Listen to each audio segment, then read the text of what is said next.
আসসালামু আলাইকুম।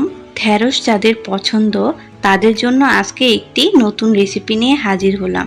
সেটা হলো ঢেঁড়সের ভর্তা। চলুন দেখে নিই কীভাবে এই দারুণ মজাদার রেসিপি বানানো যায়। আমি এখানে ঢেঁড়স কেটে পানিতে সিদ্ধ করে নিয়েছি।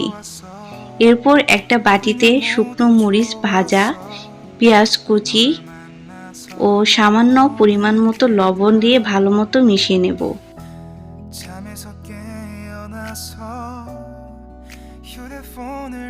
এরপর কিছুটা সরিষার তেল ঢেলে দেব। যারা বেশি ঝাল পছন্দ করেন তাদের জন্য আরেকটু মরিচ বাড়িয়ে নিতে পারেন। এরপর সিদ্ধ করে রাখা ঢেঁড়সগুলো দিয়ে দেব। গরম ভাত কিংবা বউয়া ভাতের সাথে খুব মজাভাবে এই ঢেঁড়স ভর্তাটা খেতে পারেন। এখন ভালো মতো মিশিয়ে নেব।